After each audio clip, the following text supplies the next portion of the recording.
I am a champion. You are a champion of your world. Wouldn't that be a great thing to sing every day? I'm a champion of my world. And what makes you feel like a winner? What makes you feel like a champion? What makes you feel successful versus what are the things that make you feel angry, depressed, unsuccessful? And I use words that people share with me on a fairly daily basis.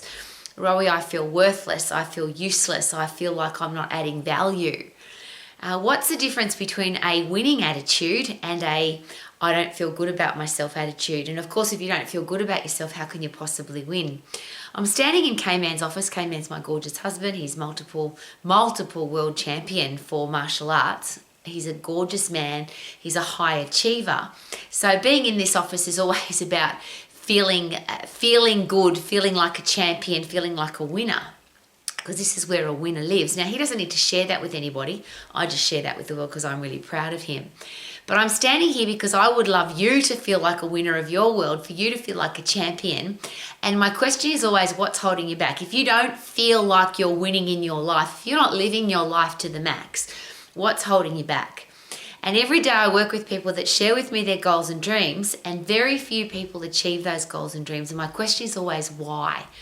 And the pattern that I'm seeing on an almost day-to-day basis is something that can be simply fixed, and you get to fix it. If you're not living your life to the max, if you're not a winner, if you're not a champion, if you don't feel like you are valuable to yourself and valuable to the world, it's a really simple fix. But if you don't do it, it doesn't work. I hope that's a good pre-frame. The words that we use. It's a simple process of choosing what you're going to say to yourself, to other people, your own thoughts, which is obviously words inside your own head.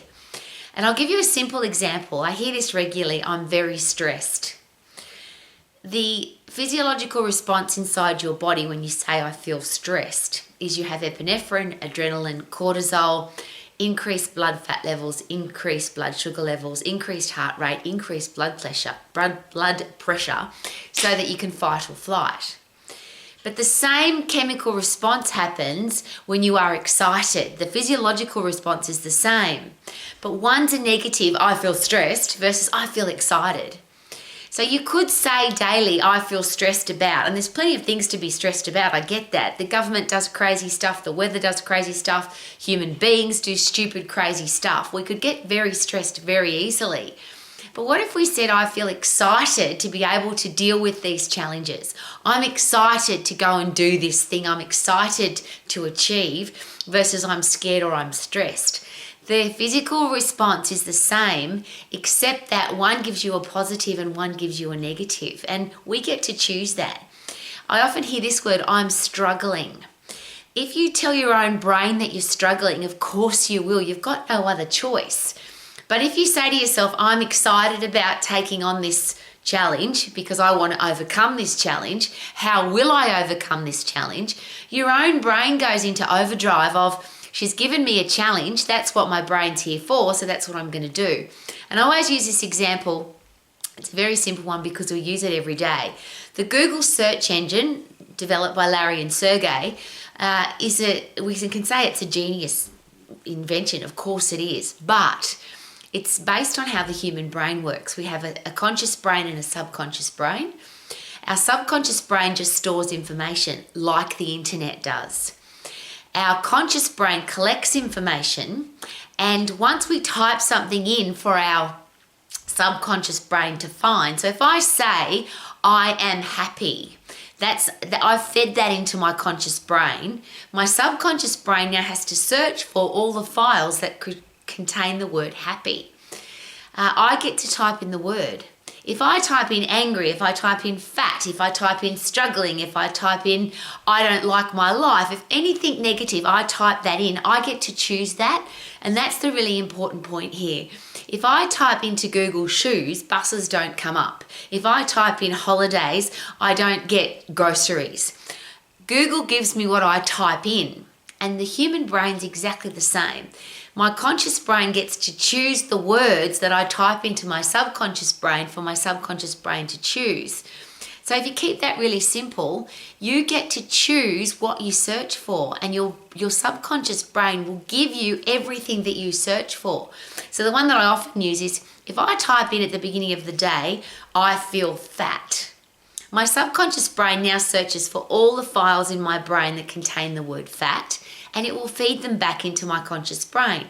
Now, whether that was a 5-year-old little boy telling me that I was fat, or my first boyfriend telling me that I was fat, or I felt fat 3 days ago, all of those files are stored inside my subconscious brain, exactly the same way that they're stored in the internet. And now I've typed in the word, so my files go click, click, click, click, click, click, click. Here's all the files containing the word fat. They dump back into my conscious brain, and now I have this phenomenon called the fat day. But it's not a phenomenon, it's just common sense. If I type in fat, I'm going to get fat back. If I type in happy, I'm going to get happy back. Now, the beautiful thing about the human brain, though, that's a little bit different to the Google search engine, we have, and I'll rephrase that, because in Google you can type in how can I lose weight, how can I be happy, how can I be successful, how can I make money, and Google will give you now all of those files as well. It's one of the small changes that Google's made to try and help the human race, which is type in a question and we'll give you the answer. Now, you've got to be a little bit careful with the answers, because just because it's on Google doesn't mean that it's true. But if you ask your own brain, please help me, how can I, what should I do, your own brain goes into overdrive to help you find the answers. So probably, again, I'm in my begging position.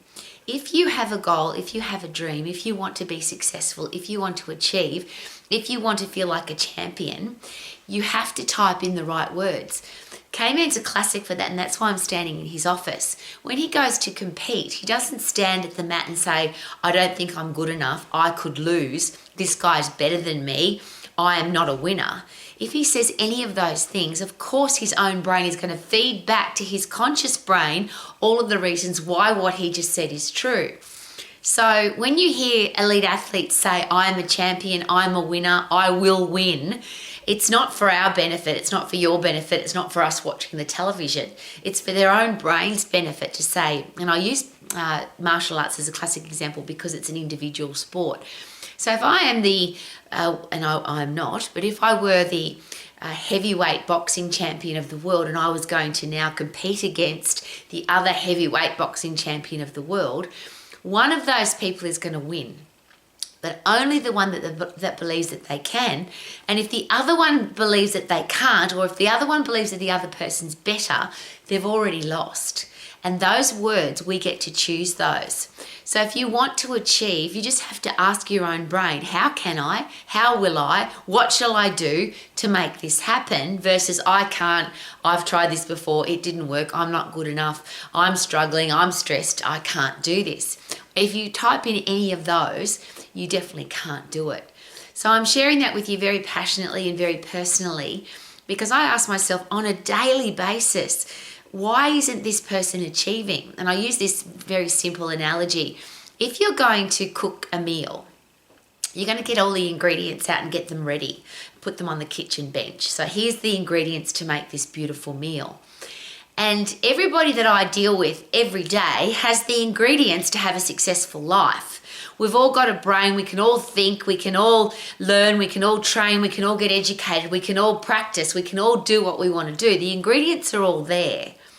But from the ingredients to a yummy meal, there has to be a method in between. You can't just put the ingredients on the bench and hope that they're miraculously going to turn into a yummy meal. You actually have to cook those ingredients or mix them, or there's a method to making those ingredients become a yummy meal. Well, couldn't life be the same? We've all got the ingredients to be successful. We've all got the ingredients to achieve our goal. And even if you think you haven't, the experts will all share with us that if you put in 10,000 hours of practice, training, education, learning, you can go from zero to being good at something. So even if you don't have a natural talent or skill, if you practice, train, educate, you can get that skill. And that's a beautiful word about skill. It's not talent, it's not gift, it's not DNA, it's not genetics. A skill is something that we can all learn. But we can only learn it if we put the right ingredients in, yes, but then the right method.